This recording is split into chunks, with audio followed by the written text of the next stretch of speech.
우리는 지금 믿음에 대한 이야기를 하고 있습니다. 믿음에 대한 이야기를 하기 전에 올 한 해 지금 우리가 어떤 말씀으로 계속 말씀을 나누었는지를 한번 점검해 보도록 하겠습니다. 처음에는 우리가 올해 청년부의 목표가 무엇이었느냐, 주제가 무엇이었느냐, 복음의 능력으로 살아간다. 복음의 능력으로 내가 하나님 앞에 살아간다. 이것이 올해 우리 청년부의 주제였습니다. 그래서 주중에 하는 성경 공부도 했었죠. 대학부는 복음의 기초에 대한 내용을 같이 나누고 있는 중이고요. 직장을 다니는 청년들에게는 복음의 은혜를 통해서 하나님을 기쁘시게 하는 삶이 무엇인가를 우리가 말씀을 가지고 나누고 있는 중입니다. 주일 설교도 그랬습니다. 6개월 동안 저는 여러분들에게 복음이 무엇인가, 죄가 무엇인가에 대하여 계속 말씀을 드렸어요. 그리고 하나님은 어떻게 우리와 같은 죄인들에게 구원을 허락하게 되셨는지, 어떻게 우리 가운데 예수 그리스도의 그 보혈의 능력이 오게 되었는지를 말씀을 드렸죠. 그리고 나서 구원받은 사람들, 즉 그리스도인들은 이 세상에서 어떤 삶을 살았는가, 어떤 모습을 우리에게 보여주었는가를 이야기할 때 믿음으로 그들은 복음의 능력을 가지고 살았다라는 말씀을 드렸습니다. 그리고 우리는 히브리서 11장의 말씀을 통해서 복음을 가지고 믿음으로 살았던 사람들에 대한 예를 바라보면서 우리가 어떤 믿음을 가져야 하는가, 어떤 모습을 우리가 붙들어야 하는가에 대해서 말씀을 나누고 있는 중입니다. 믿음이 무엇이며 믿음으로 살아왔던 믿음의 선배들의 삶을 배우는 시간의 마지막 순서가 되었습니다. 우리에게는 복음으로 살아간다고 할 때 반드시 필요한 것은 믿음이다라는 겁니다. 우리 옆에 있는 분들과 함께 그렇게 얘기를 나눠볼까요? 더 큰 믿음을 소유하십시오. 한번 따라 하시죠. 옆에 있는 분들에게 그렇게 축복했으면 좋겠습니다. 또 이번에는 내가 나한테 한번 그렇게 격려했으면 좋겠습니다. 나에게도 더 큰 믿음이 있기를 원합니다. 믿음으로 살아야죠. 그리스도인들은 당연히 믿음으로 살아갑니다. 그런데요, 우리가 믿음으로 살아간다고 할 때 우리는 이 세상 속에서 어려움을 당하죠. 그리스도인들은 이 세상을 살아가면서 고난을 당합니다. 고난이라는 단어가 좀 거창하게 들릴 수 있을지는 모르겠습니다만은 누구나 그리스도인으로 이 세상을 살아간다라고 할 때 어려움이 있어요. 시험에 떨어지기도 하고요. 애를 썼는데, 수고하였는데 그 원하는 만큼의 목적을 달성하지 못할 때도 있습니다. 내가 열심히 믿음으로 살았는데도 불구하고 경제적인 어려움을 겪기도 해요. 내가 주님 안에서 살겠노라고 결단하고 그렇게 믿음을 가지고 그렇게 살아가지만 때로는 우리의 삶의 자리에서 다른 사람들과의 관계가 원활하지 않을 때도 있습니다. 상처를 받을 때도 있고요. 내가 원하는 것이 아니지만 내가 때로는 상처를 주기도 해요. 가족 안에 건강으로 인해서 어려움을 겪는 분들이 있고요. 마음의 고통을 겪는 분들이 있어요. 믿음으로 살아간다고 할 때 우리에게 이런 일들이 더불어서 나타나게 되는 일들이 참으로 많습니다. 우리는 지금 코로나를 겪고 있어요. 코로나를 지금 2년째 겪고 있죠. 학교에서도 적응해 가기가 쉽지 않으실 거예요. 직장 안에서도 불편한 것들이 한두 가지가 아니겠죠. 가게를 운영하는 자영업자들에게도 엄청난 어려움을 겪고 있는 것이 현실입니다. 그런데 무엇 하나 뾰족한 방법이 없죠. 근데 교회도 마찬가지예요. 꽤 많은 성도님들이요, 코로나로 인해서 교회에 오는 것을 꺼리고 있어요. 모여서 쉽게 하던 것들이 이제는 할 수 없는 상황이 되기도 했죠. 그러다 보니 성도님들의 신앙들이 흔들리고 있어요. 때로는 어떤 분들은 교회 공동체에서 벗어나려고 하는 성도님들도 있어요. 한마디로 교회 공동체 안에 교회 식구들이 점점 신앙을 잃어가고 있는 것이 지금 현실이라는 겁니다. 교회도 지금 어려움을 겪기는 마찬가지예요. 우리는 이럴 때 이런 마음이 들죠. 왜 지금 우리가 다 같이 어려움을 겪고 있기는 합니다만은 누구는 좀 덜 어려운 것 같고 나는 좀 더 힘든 것 같고 저 사람은 좀 괜찮게 살아가는 것 같고 나는 조금 어려움을 겪고 있는 것 같아요. 저 사람은 살아가는데 아무런 문제가 없는 것 같은데 나는 지금 너무나도 어려운 상황 가운데 있죠. 저 사람은 시험에 합격하는데 나는 자꾸 시험에 떨어진단 말이에요. 저 사람은 공부를 열심히 안 하는 것 같은데 좋은 성적을 받고 나는 애를 쓰는 것 같은데 나는 내가 생각한 것만큼 좋은 성적이 안 나와요. 나는 열심히 신앙생활 하는 것 같은데 내 안에 기쁨이 없어요. 은혜가 없는 것 같아요. 교회는 나오는데 내 안에 구원의 감격이 점점 사라지고 있는 것 같아요. 왜 나는 이런 걸까요? 왜 나는 이런 어려움을 겪고 있는 걸까? 라고 생각할지 모르겠어요. 그런데요, 그것은 믿음이 많은 분이나 믿음이 적은 자나 다 겪고 있는 마음의 갈등이라는 거예요. 그리고 이런 어려움은 지금 이 시대의 그리스도인들만 겪었던 것이 아니라 구약 시대에도 수많은 믿음의 선배들이 동일하게 고난을 겪었고, 또 1세기 초대교회 성도들도 끊임없는 어려움과 박해와 고난 가운데 살았었던 거죠.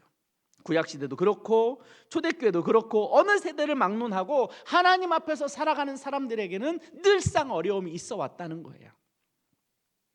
오늘 본문에 보면 34절에 불의 세력에 대하여 이야기합니다. 불의 세력을 멸하기도 하였다, 이런 구절이 있죠.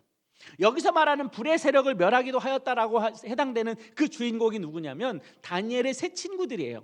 사드락, 메삭, 아벳느고에 대한 다니엘의 세 친구들. 그 세 친구들에 대해서 오늘 본문은 이렇게 이야기하죠. 불의 세력을 멸하기도 하며 칼날을 피하기도 하며 연약한 가운데서 강하게 되기도 하며 전쟁에 용감하게 되어 이방 사람들의 진을 물리치기도 하며. 다니엘의 세 친구들은 하나님에 대한 믿음을 지켰죠. 이스라엘을 향하여 기도하고 있었던 때였습니다. 근데 그 당시의 법은 어땠느냐? 그 당시 아수르의 왕이었던 느부갓네살은 자기가 만들어 놓은 신상 외에는 다른 어떤 것에도 절하지 못하도록 했던 거예요. 그런데 이 사드락, 메삭, 아벳느고는 그런 아수르 왕 느부갓네살 왕을 거역하고 끊임없이 하나님 앞에 예루살렘을 향하여 기도하고 그 금신상에 절하지 않았던 거죠. 그로 인해서 그들은 풀무불에 던져지게 되잖아요. 그런데도 그럼에도 불구하고 하나님은 그들을 풀무불 가운데서도 그를 구원해 냈던 거예요. 자, 이처럼 신앙을 지키기 위해서 자신에게 다가오는 고통과 핍박을 무릅쓰고 견뎠던 신앙의 선배들, 초대교회는 어땠느냐? 오늘 본문에도 자세히 기록되어 있어요. 35절에 이렇게 기록하죠.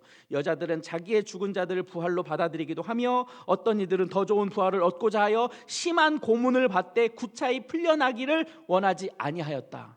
이게 초대교회 성도들의 신앙의 이 모습들이었던 거예요. 그럼 왜 이들은 굳이 이런 어려운 길을 선택하고 있는가? 다른 사람들처럼 좀 편하게도 신앙생활 할 수 있고 좀 편하게 지낼 수도 있고 이렇게 자기의 죽음을 무릅쓰면서까지 자기의 인생을 내던지지 않아도 잘 살 수 있을 것 같은데 왜 굳이 이들은 그런 어려움을 무릅쓰고 고난을 받고 박해를 받고 핍박을 받게 되느냐? 좀 전에 제가 다니엘의 세 친구 이야기를 드렸어요. 당시에 바벨론으로 끌려온 수많은 사람들이 있었어요. 끌려온 사람들 중에는 지식인들도 있었고 왕족들도 있었죠. 그 중에 이제 다니엘의 세 친구가 있었던 거예요.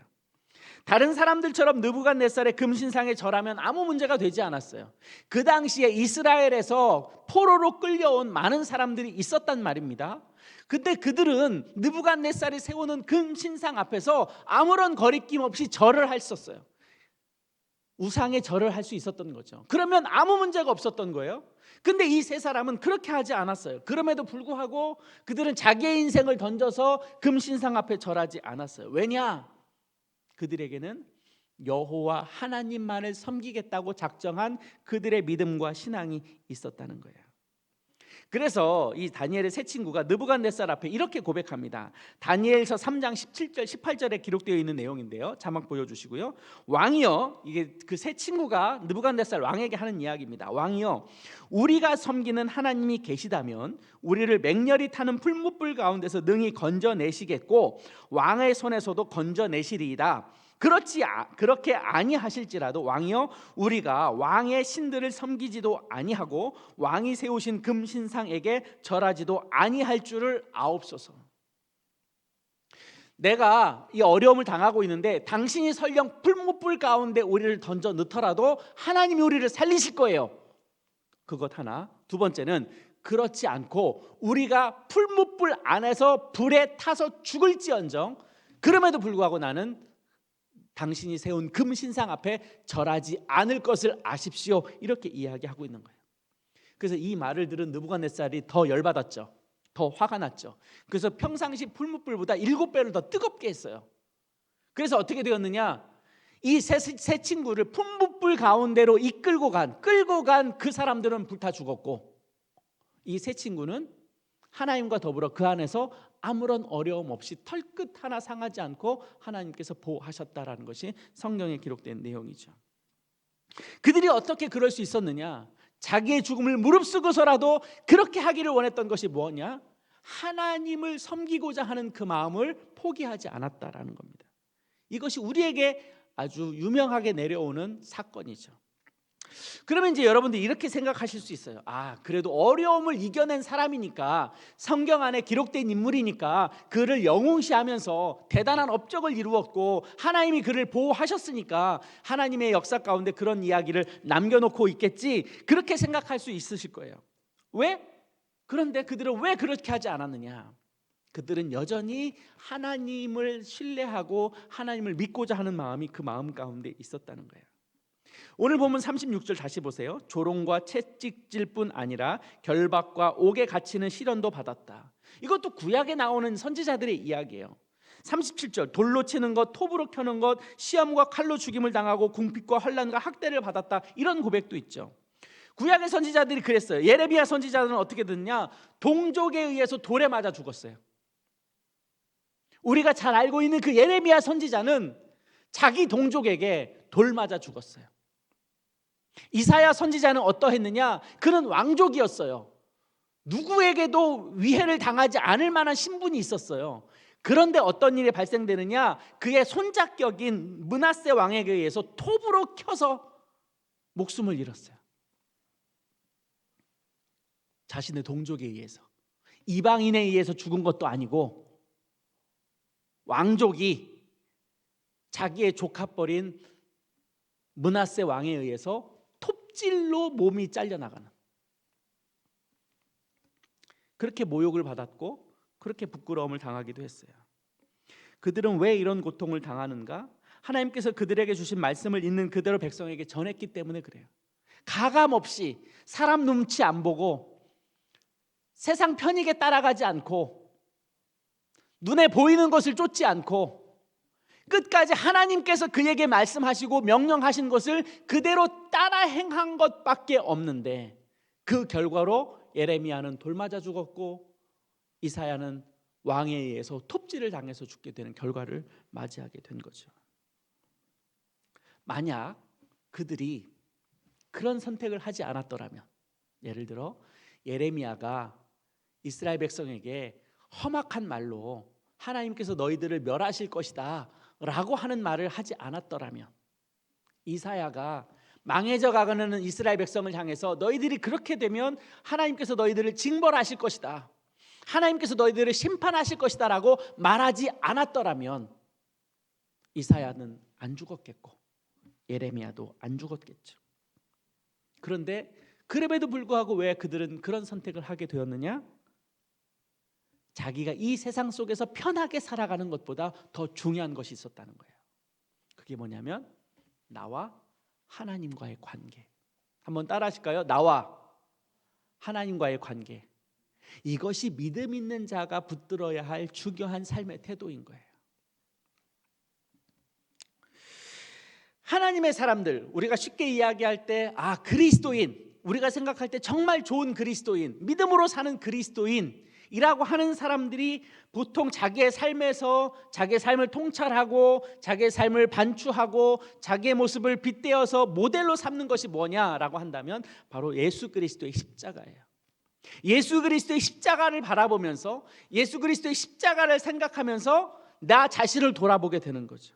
나는 어떤 존재인가? 나는 하나님 앞에 어떤 존재이어야 하는가? 나는 그분이 나를 위하여 대신 죽으신 그 결과를 통해서 나는 어떤 믿음을 가지고 나아가야 하는가? 그래서 항상 그리스도인이 묵상해야 되는 것은 예수 그리스도의 십자가예요. 그럼 그 십자가를 바라보면 우리는 어떤 존재가 되느냐? 그 십자가 앞에서 우리는 어떤 모습이 비추어지느냐? 과연 나는 누구인가? 라고 할 때 결국 나는 죽음을 면할 수 없는 죄인이다라는 거예요. 십자가를 바라보면서 우리가 느낄 수 있는 것은 내가 바로 죽어마땅한 죄인에 불과하다라는 것을 발견하게 되는 거예요. 또 나는 누구인가? 나는 하나님 스스로 생명을 던져서 생명을 얻고자 했던 바로 그 사람이었다는 거예요. 예수님은 나를 위해서 죽으셔서 건지셔야만 했던 바로 그 사람이 나였던 거예요. 그리고 나는 예수 그리스도의 십자가를 통해서 하나님과 관계가 회복되어야만 하는 바로 나인 거예요. 그리고 지금 고난당하고 있고 어려움을 당하고 있는 나는 누구인가? 하나님이 끝까지 나를 사랑하시고 나를 붙드시고 나를 외면할 수 없는 그런 나라는 거예요. 다시 한번 정리할게요. 나는 누구인가? 죽음을 면할 수 없는 죄인이다라는 거예요. 또 하나는 십자가를 통해서 하나님께서 나를 구원하시고자 했던 바로 나였다는 거예요. 그리고 세 번째는 내가 하나님 앞에서 다시 새롭게 관계가 회복되어야 하는 그런 나라는 거예요. 그리고 네 번째, 하나님이 그토록 살리고 싶어 했던 바로 나를 통해서 하나님께서 영광 받고 싶어 하셨던 바로 그런 나라는 거예요. 그런데 우리는 왜 이런 태도를 자꾸 잊어버리느냐? 이렇게 우리를 사랑하시고 우리를 구원하기를 원하셨고 나를 끝까지 사랑하시되 당신의 외아들까지 이 땅에 보내셔서 살려내고자 했던 그런 나가 왜 나는 그런 삶의 태도를 가지고 있지 못하느냐? 내가 바라보고 있는 그것이 나의 상대적인 개념에 의한 또 다른 사람이기 때문에 그래요. 무슨 말이냐? 지금 우리가 어떤 일이 벌어졌잖아요. 코로나로 인해서 어려워졌잖아요. 근데 저 사람은 괜찮아요. 근데 나는 힘들어요. 저 사람은 문제없이 사는 것 같아요. 근데 나는 어려움을 겪어요. 저 사람은 믿음이 별로 없는데 너무 잘 지내. 그러고 보니까 나는 좀 어렵게 지내는 것 같아. 그러다 보니까 억울해. 제가 지금 말하고 있는 그 포커스의 대상이 누구예요? 그 어떤 사람들이에요. 그 어떤 사람들. 나하고 다른 어떤 사람들. 근데 우리가 이것에 우리의 관심을 놓고 보면 우리는 상대적인 박탈감과 열등감을 가질 수밖에 없어요. 여기에 이제 우리의 믿음의 정체가 있는 거죠. 이럴 때 우리가 다시 새롭게 설정하면서 바라봐야 될 것이 누구냐면 바로 예수 그리스도인 거예요. 우리가 바라봐야 할 것은 나와 또 다른 어떤 존재가 아니라 나를 생명으로 이끄시고 나를 구원으로 이끄셨던 바로 예수 그리스도가 우리의 표상이어야 하고 그분이 우리의 목표이어야 하고 그분이 우리 눈앞에 보여져야 돼요. 그래서 우리의 관심이 누구에게 있어야 되느냐? 예수님에게 관심이 있어져야 돼요. 앞에서 말씀드렸어요. 우리가 정말로 관계가 회복돼야 될 것은 사람들과의 관계도 중요하지만 더 중요한 것은 나와 하나님과의 관계 속에서 세워지는 그 믿음인 거예요.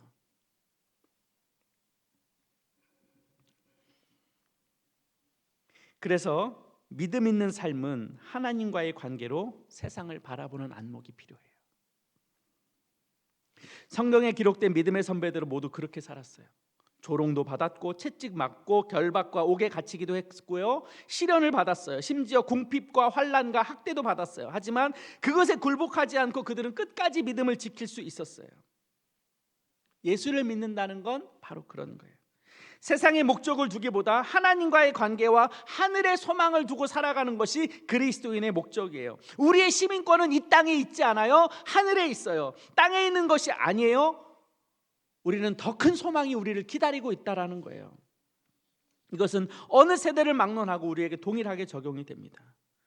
우리가 이 땅에서 하나님 앞에서 살아간다고 마음을 먹으면 어려움이 있어요. 다른 사람들보다 정직해야 돼요. 다른 사람들보다 희생해야 돼요. 다른 사람들을 섬겨야 돼요. 그것이 그리스도인의 마땅한 바죠. 그렇게 살려고 하다 보니 힘들고 어렵고 불편하고 괴롭고 안 하고 싶고 굳이 내가 왜? 그런 마음이 들죠. 그런데 우리가 바라봐야 할 것은 그 사람들이 아니라 예수님이다라는 거예요. 우리가 신앙생활에서 참 많은 그 갈등과 번민을 하는 것이 아마 주일 성수의 개념이지 않을까 싶어요. 이미 코로나로 인해서 우리의 주일 성수 개념이 좀 바뀌어 가고 있죠. 예전에는 예배당에 나와서 예배를 드리는 것이 주일 성수라고 생각했어요.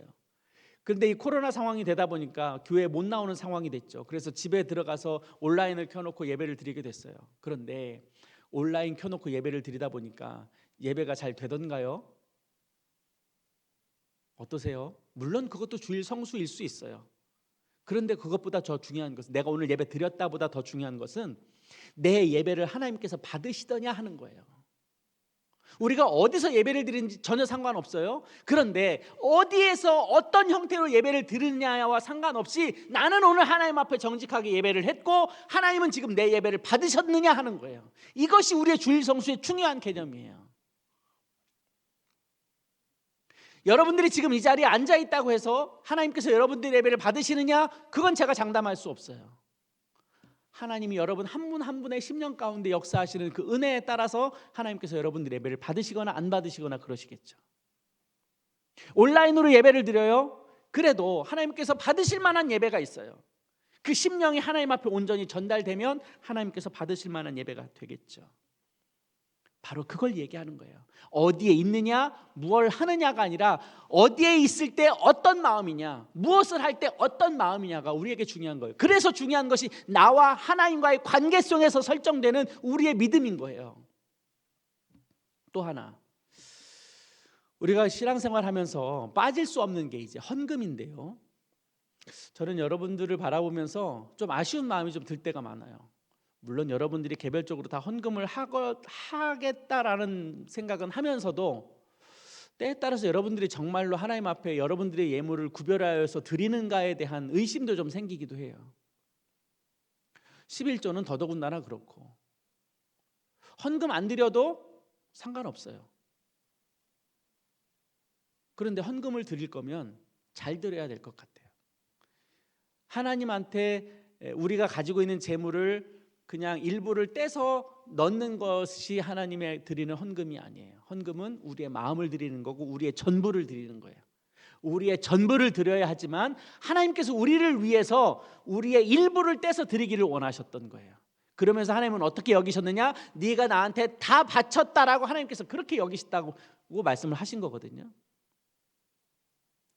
모든 것이 하나님의 것이기 때문에 하나님 앞에 돌려드리는 것은 마땅한 바예요. 그런데 하나님께서 우리에게 뭐라고 말씀하시느냐? 너희가 가지고 있는 것 중에 일부를 떼어서 드리게 되면 내가 그것을 다 받은 것으로 여길게. 이것이 하나님의 마음이에요. 인간의 완악함 때문에 하나님께서 그렇게 만드신 게 아니에요. 우리를 사랑하셔서 하나님께서 그렇게 만드신 거예요. 그런데 그러다 보니까 점점 우리의 마음이 식어져 가는 거죠. 안 드려도 돼 라고까지 가는 거죠. 우리의 신앙생활은 여러 가지가 포함되어 있어요. 단순하게 이 예배 자리에 앉아 있는 것이 다가 아니에요. 우리는 예배당에 끝나서 예배를 마치고 집으로 돌아가서 또 우리의 일주일의 삶을 살 텐데 그 가운데서도 우리의 삶을 하나님 앞에 올려드려야 하는 삶으로서의 예배가 우리에게 주어지는 거죠. 우리 중심에 무엇이 담겨져 있느냐에 따라서 우리의 신앙이 결정이 돼요. 내 중심에 이 세상의 모든 것이 나에게 담겨져 있다면 우리는 이 세상을 바라보게 될 것이고, 하나님은 우리 가운데서 역사하실 수 없어요. 하나님의 사랑으로 자라갈 수가 없어요. 하나님의 능력을 우리 가운데 입을 수가 없어요. 그런데 우리 마음 가운데 예수 그리스도를 모시고 그분의 능력 가운데로 살아가기를 원한다면, 내 삶의 중심을 하나님 앞에 내어드린다면 하나님께서 우리를 통치하실 것이고 우리를 지키시고 우리를 보호하실 것이라는 거예요. 중요한 건 내 마음을 하나님 앞에 드리는 게 중요해요. 계속해서 우리의 마음을 하나님 앞에 올려드리는 게 필요해요. 하나님, 제가 오늘 이런 마음입니다. 이 부족한 마음을 하나님 용서하시고 하나님의 마음으로 회복되게 하여 주십시오. 오늘 내가 이렇게 살았네요. 하나님 죄송해요. 다시 내가 하나님의 마음을 얻고 싶습니다. 하나님, 내가 주님의 마음으로 오늘 이러한 일을 행했어요. 이 가운데 하나님 역사해 주세요. 이런 마음이 우리 가운데 있을 때 내 삶이 끊임없이 복음의 능력으로 살아갈 수 있는 동기를 얻게 되는 거예요. 근데 그런 거 상관없이 일주일 동안 아무런 그런 개념 없이 지내다가 주일날 한번 와서 우리의 마음을 드린다고 하면 우리의 마음이 하나님 앞에 온전히 회복될 수 있느냐? 그건 이제 하나님께서 여러분들에게 베푸실 은혜에 따라서 달라지는 거죠. 여러분, 그럼 우리는 왜 이 믿음 있는 삶을 살아야 되느냐? 왜 우리는 굳이 세상 사람들보다 더 불편하게, 더 어렵게 고난받으며 핍박받으며 힘들게 살아가야 되느냐? 오늘 본문 40절 말씀을 보시겠습니다. 오늘 본문 40절 말씀을 같이 읽어볼까요? 40절 말씀 띄워주세요. 시작. 이는 하나님이 우리를 위하여 더 좋은 것을 예비하셨은즉 우리가 아니면 그들로 온전함을 이루지 못하게 하려 하심이라. 하나님이 우리를 위하여 더 좋은 것을 예비하셨다. 히브리서 11장 6절에서는 하나님은 우리에게 상 주시기를 원하신다. 모세가 그 편안함과 안락함과 세상 권력을 다 주고 살아갈 수 있음에도 불구하고 굳이 광야로 나아가서 이스라엘 백성들과 왜 함께 살았느냐? 하나님이 그에게 주실 상을 바라보았기 때문이었다. 성경은 한결같이 우리에게 얘기해요. 너희가 이 땅에서 어려움을 당해 내가 반드시 갚아줄게. 네가 지금 어려운 가운데 있어? 핍박 가운데 있어? 고난 가운데 있어? 내가 반드시 그것에 걸맞는 상을 줄게. 하나님은 언제나 우리에게 더 좋은 것을 주기를 원하세요. 우리가 고생하고 끝나는 것을 원하지 않아요. 분명히 하나님은 우리에게 그만한 대가를 지불해 주실 거예요. 아니, 훨씬 더 좋은 것을 우리에게 주실 거예요. 우리는 그것을 바라보는 거예요. 뿐만 아니라 우리는 영원한 하나님의 나라가 있어요. 장차 가게 될 하늘의 시민권자들이 우리들이에요. 이 땅에서의 삶이 전부가 아니에요. 그러니 믿음을 가지세요. 믿음으로 사세요. 복음을 붙드세요. 복음이 우리를 강력하게 인도해 주실 거예요. 사랑하는 청년 여러분, 2021년 이제 2달 남았습니다. 2달 열흘 남았네요. 얼마 남지 않았어요. 다시 돌아오지 않을 2021년입니다. 지금 여러분들에게 그 청춘이 너무나도 값지고 귀하게 다가올 텐데요. 그 청춘의 이 시간을 값지게 생활하세요. 하나님 앞에 부끄럽지 않게 사세요. 신나게 사세요. 즐겁게 사세요. 그러면 주님께서 여러분들의 인생 가운데 정말로 좋은 것을 주실 거예요. 복음 좋은 거예요. 불편한 거 아니에요. 힘든 거 아니에요. 괴로운 거 아니에요. 그 안에 능력이 있어요. 믿음으로 사는 것 지금 당장 불편해 보일지는 몰라요. 그러나 하나님은 우리에게 더 좋은 상을 주실 거예요. 그 믿음으로 복음의 능력을 붙드시고 사는 저와 여러분 되었으면 좋겠어요. 우리 시간 함께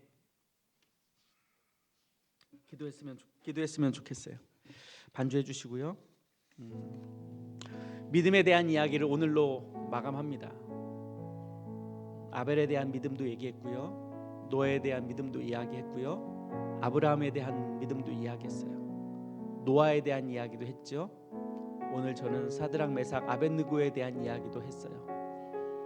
예레미야 얘기도 했고 이사야 얘기도 했어요. 어쩌면 이것이 여러분들과 너무 동떨어진 먼 이야기처럼 들릴지 모르겠어요. 그러나 여러분들이 할 수 있는 것이 있어요. 여러분들이 드릴 수 있는 것이 있어요.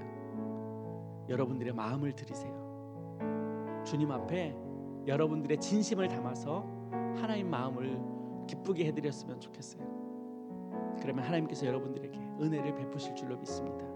우리 이 시간 하나님 앞에 기도하면서 하나님, 다시 한번 내가 복음의 능력으로 살아가고 다시 나에게 믿음을 붙잡고 나아가는 믿음을 주십시오. 그래서 하나님을 기쁘시게 하고 하나님의 은혜 가운데로 나아가는, 그래서 하나님의 생명을 누리고 충만함을 누리는 그런 내가 되겠노라고 이 시간 마음으로 하나님 앞에 기도하며 우리의 마음을 드렸으면 좋겠습니다. 같이 기도하겠습니다.